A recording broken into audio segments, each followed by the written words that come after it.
गुरु के वचन सत्य कर मानेहु, साधु समागम कीजे। ये बाबा सूरदास की शिक्षा है कि गुरु के वचन पढ़िए, गुनिए, भगति भागवत और कथा कह लीजिए। जैसे हर एक क्षेत्र में सिखाया जाता है, तुमको डॉक्टर बनना, ये पढ़ाई करो, ये काम करो, नृत्य सीखना है तो ये करो, संगीत सीखना है तो करो, अगर भक्ति सीखनी है तो ये सब करो। पढ़िए, गुनिए, भगति भागवत कान में जाता रहना चाहिए समय समय पर। ये रस, ये जितना रस समय समय पर कान में भीतर उतरेगा ना, उतना जीवन खिल करके बाहर आएगा।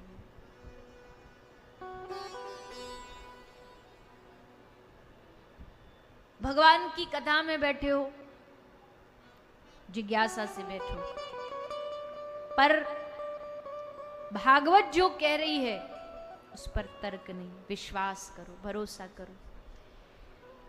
ये भगवान की वाणियां हैं। भगवान की वाणी कभी भी ऐसे बेकार या गलत उल्टा सीधा कुछ नहीं सिखाती है।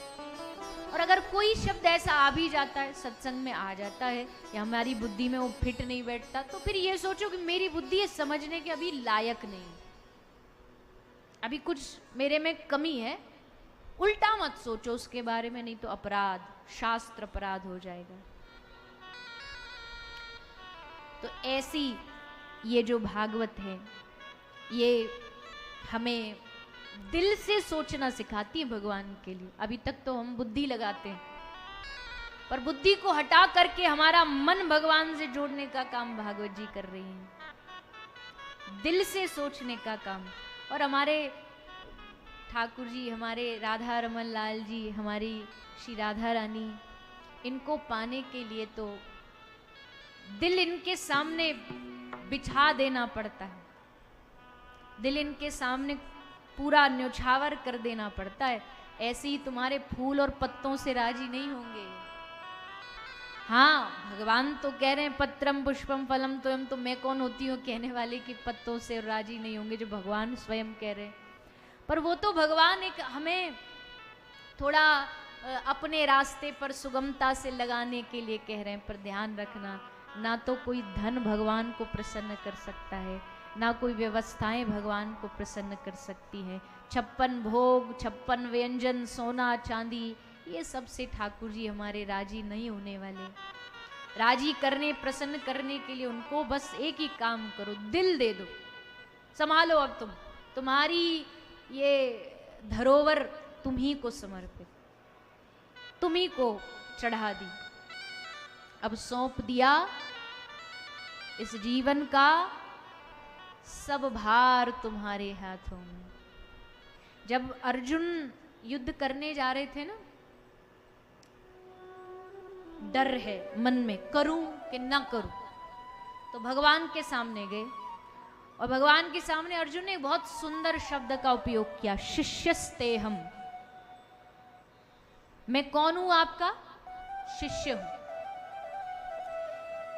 क्योंकि अगर कहते भक्त हूं और फिर अर्जुन कहते मेरी संशय, मेरी समस्याओं को समाधान करो, तो भगवान कहते कि मैं तुम्हारी समस्याओं को समाधान क्यों करूं, अपने गुरु से करवाओ, समाधान तो गुरु करता है ना।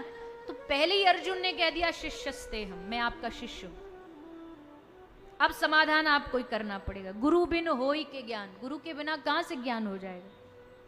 अब ये टाल मटोल नहीं कर सकते, अब इनको ज्ञान देना ही पड़ेगा, अब इनको उपदेश देना ही पड़ेगा। भगवान ने पूछा कैसा शिष्य है तू?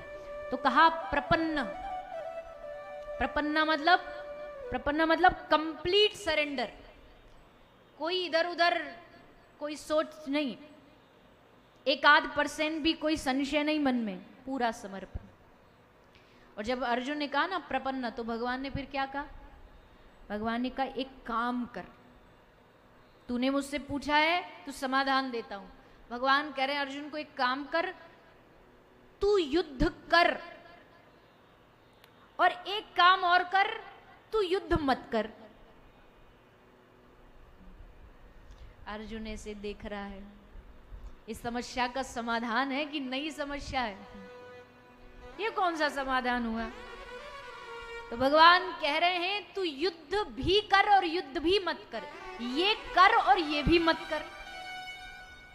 अर्जुन की खोपड़ी घूम रही है, ये कहना क्या चाहते हैं? भगवान ने कहा देख, युद्ध करना, किसी को मारना पाप है, पर क्षत्रिय होके युद्ध न करना ये भी पाप है। अब बता क्या करेगा?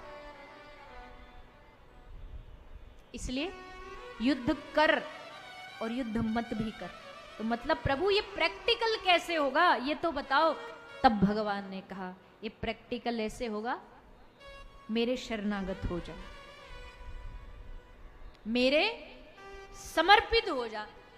अब तू युद्ध करेगा तो भी तुझे पाप नहीं लगेगा और युद्ध नहीं करेगा तो भी तुझे पाप नहीं लगेगा।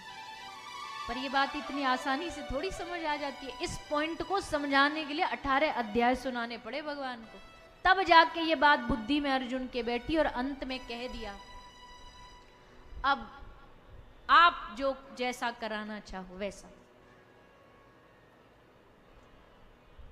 तो ये होता है कंप्लीट समर्पण, सरेंडर जो अर्जुन ने किया है शिष्य बन करके। तो भगवान के सामने ऐसे 1% से काम नहीं चलता।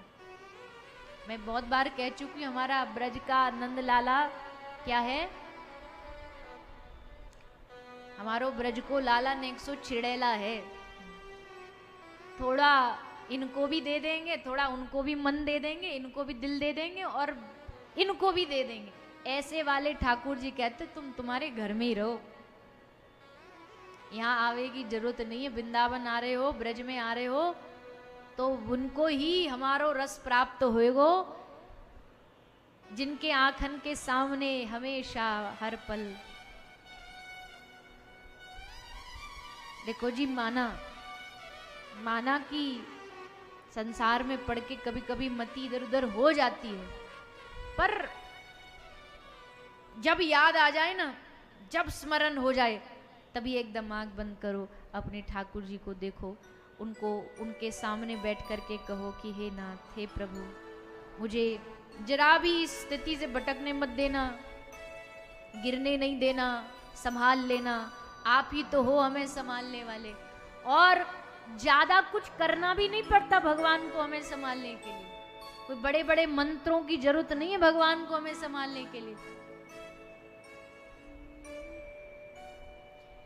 भगवान को हमें संभालने के लिए बस उनकी एक नजर काफी है, उनकी एक मुस्कुराहट काफी है। जरा भटक भी जाओगे ना और जाकर के भगवान के राधा रमन लाल जी के सामने, राधा वल्लभ जी के सामने जाके कह दो, हे प्रभु, ये मन अब संभल नहीं रहा है, कुछ कर दो, कुछ अपना, कुछ ऐसा जादू फेर दो, कुछ अपना बना लो। तो बस पर ठाकुर जी आपको देख करके, आपके उस रुदन, आपके उस रोने को देख करके एकदम पिघल जाएंगे और आपको देख करके मुस्कुरा देंगे। और मुस्कुराहट से ही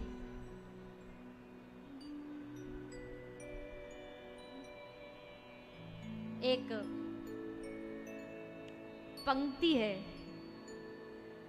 हम वो कई कथाओं से सोच रहे गाए गाए गाए, पर वो रह ही जाती, पाग टेढ़ी सी। ऐसे तबला वबला नहीं, ऐसे ही गा देते। अभी गाया है, मुस्कुराते हो तो जी उठते हैं मरने वाले, मुस्कुराते हो तो जी उठते हैं मरने वाले, मुस्कुराते हो तो जी उठते हैं मरने वाले,